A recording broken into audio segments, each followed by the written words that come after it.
Good evening friends, सभी को good morning and सभी को नमस्कार। आई होप आप लोग बहुत अच्छे होंगे। तो चलिए आप लोग के लिए 12th क्लास के लिए मैं लेकर के आया हूँ द अर्थ चैप्टर, जो आपका 12th के लिए बहुत ही महत्वपूर्ण माना गया है। कहीं न कहीं वो 12th का आपका वो चैप्टर ऑब्जेक्टिव आपका कहीं ना कहीं उस चैप्टर से हर साल पूछा होता है, और मेरे अकॉर्डिंग टू मी मुझे लगता है कि हो सकता है आपका 2022 एग्ज़ाम में भी ऑब्जेक्टिव उस चैप्टर से उठ करके आ सकता है। तो इसीलिए द अर्थ चैप्टर के लिए मैं आपको एक आज समरी उसका बताऊंगा, जिससे आपका ऑब्जेक्टिव के साथ साथ सब्जेक्टिव भी क्लियर हो जाएगा। जैसा कि आप लोग देख रहे होंगे द अर्थ चैप्टर, मैं एक चैप्टर का आपका खोल करके लिया हूँ, आपके सामने रखा हूँ। दो अर्थ जो चैप्टर है आपका राइटर्स H.E. बेट्स, यानी इनका जो राइटर हैं H.E. बेट्स। आइए तो सबसे पहले जानते हैं हम लोग राइटर्स के बारे में, यानी ऑथर्स के बारे में, लेखक के बारे में। द अर्थ का मतलब होता है पृथ्वी, यानी हमारे पृथ्वी पर एक ऐसा इंसान है जो उसके बारे में कहीं न कहीं उसके बारे में लिखा गया है। जो द अर्थ का जो राइटर्स हैं वो H.E. बेट्स हैं। तो आप लिखेंगे the chapter the earth has been written by H.E. Bates, यानी यह जो द अर्थ है H.E. बेट्स के द्वारा लिखा गया है। एज वेल एज, साथ ही साथ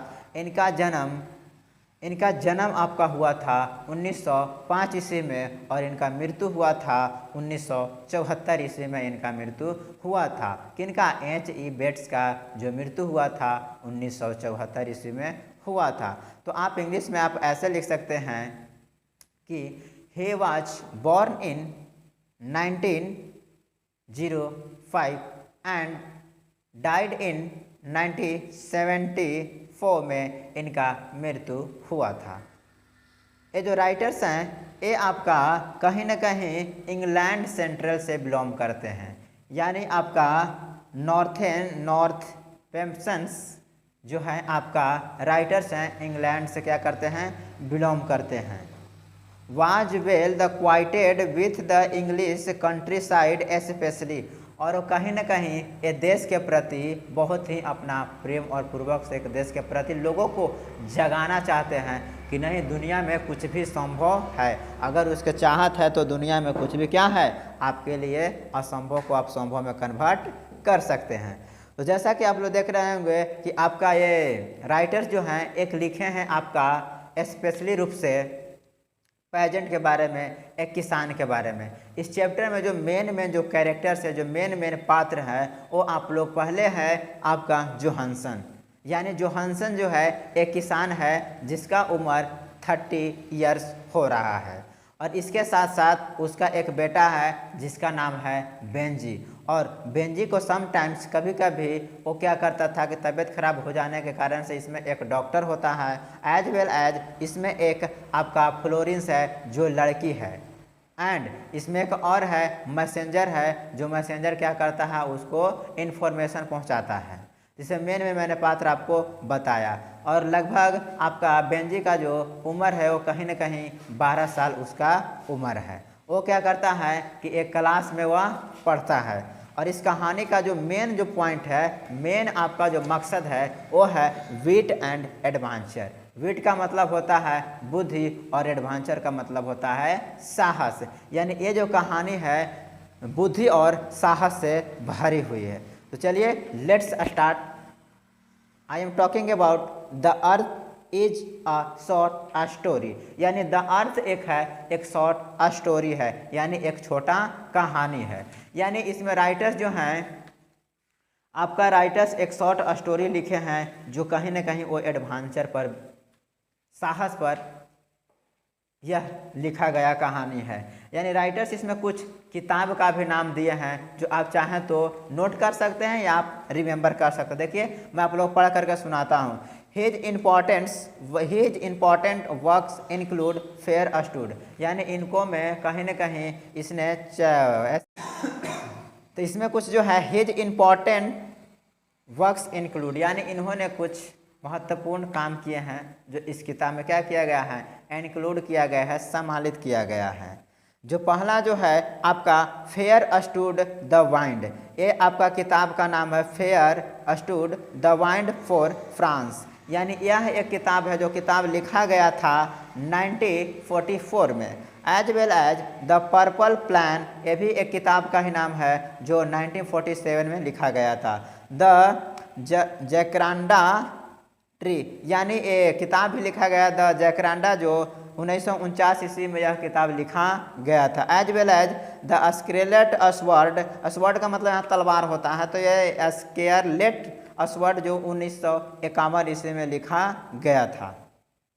और एक महत्वपूर्ण है the darling birds of May, एक किताब लिखा गया था 1958 ईस्वी में। द प्रेजेंट शॉर्ट स्टोरी, यानी अभी जो हमारे पास उपस्थित है वो स्टोरी है आपका द अर्थ, यानी the earth set in the English country side, ये जो कहानी लिखा गया है अंग्रेज के साइड से लिखा गया country side. Is about the farmer Johansson, और ये क्या करता है कि जोहानसन के बारे में एक फार्मर है जो बताता है, और उसका एक बेटा है हिज सन बेंजी, जो एक बेटा है who appears to be the simple maintained person, और वो क्या करता है कि वो सिंपल को मेंटेन करना चाहता है और वो अपना एक जिम्मेवारी खुद उठाना चाहता है। As well as the story very well despite the laziness of the peasant, यानी इसका जो पिताजी कहीं ना कहीं एक लेजीनेस थे, यानी एक आलसी की तरह रहते थे, यानी इसको बेटा जो क्या था एक फुर्तीला था, लेकिन पिताजी क्या थे एक लेजीनेस थे, आलसी इंसान थे, आलसी किसान थे। The growing the selfishness and the cunningness of their simple the maintain so who the financially drives them the way from their home, यानी वो अपने घर से कहीं ना कहीं बेंजी जो क्या करना चाहता है वो अपने ज़िंदगी से कुछ हट करके वो कुछ करना चाहता है। तो आइए इस स्टोरी के बारे में हम लोग पढ़ते हैं। तो स्टार्ट करते हैं। एक किसान था जिसका नाम बेंजी था, और सॉरी बेंजी ने, एक किसान था जिसका नाम बेंजी जोहानसन था, और जोहानसन का एक बेटा था कौन, बेंजी। और क्या करता है कि बेंजी जो क्या करता है कि बेंजी 12 साल का होता है तो स्कूल कॉलेज जाता है, और उस समय वो क्या करता था कि वो अपना जिम्मेवारी कुछ लेना चाहता था। यानी कहीं ना कहीं देखा जाए तो एक लड़का होता है कि कुछ जो लड़के होते हैं जो 18 साल या मतलब कुछ और ही के बाद वो क्या करते हैं जिम्मेवारी लेते हैं, लेकिन ये क्या सोचता था कि अगर हम जिम्मेवारी लेंगे तो आगे की ओर हम बढ़ सकते हैं। तो क्या करता था कि वो जिम्मेवारी लेने के लिए तन जाता था कि नहीं मुझे कुछ करना चाहिए या मैं कुछ कर सकता हूँ। तो ऐसा ही कुछ होता है इस कहानी में। इस कहानी में वो बेंजी क्या करता है कि अपने पिताजी से कुछ काम करने के लिए एक पैसा मांगता है, यानी कहीं ना कहीं वो क्या मांगता है, रुपया मांगता है कि नहीं मुझे कुछ काम करना है, मुझे उसके लिए क्या दे दीजिए, आप कुछ रुपया दे दीजिए ताकि मैं उस काम को कर सकूं। तो क्या करता है कि पैसा देने के लिए वो बोलते हैं, लेकिन वो क्या करते हैं टाल बटाल करते हैं, चलो ना आज नहीं तो कल फिर क्या करेंगे दे देंगे। ऐसा हम लोग के साथ होता है। Supposing that you can make farmer, यानी आप हो सकता है आपको फार्मर बन सकते हैं, तो उस समय आप फीलिंग कर सकते हैं फार्मर के पास कितना क्या हो सकता है। तो क्या करता है डिमांड कर नहीं मुझे पैसा चाहिए, मुझे कुछ करना है, मुझे करने के लिए दो। तो पिताजी क्या करते हैं कहते चलो ठीक है सर 2 दिन के बाद ले लेना। फिर बोलता है 2 दिन के बाद होता है, फिर उसका बेटा बोलता है कि नहीं पिताजी मुझे पैसा चाहिए तो चाहिए। तो उसने बोला कि ठीक है से बाद में फिर ले लेना। तो ऐसे करते करते करते करते टाल वटाल करते करते कहीं ना कहीं वो 3 से 4 दिन ऐसे टाल देते हैं।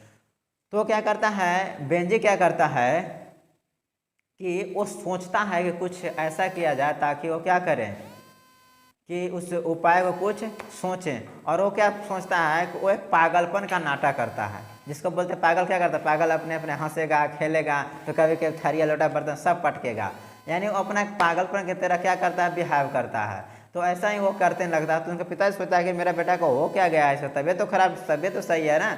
तो पिताजी से बोलता क्या हुआ बेटा, क्या हुआ बेटा, क्या हुआ बेटा। तो बेटा क्या अपना पागल के रूप ले लिया है और पागल की तरह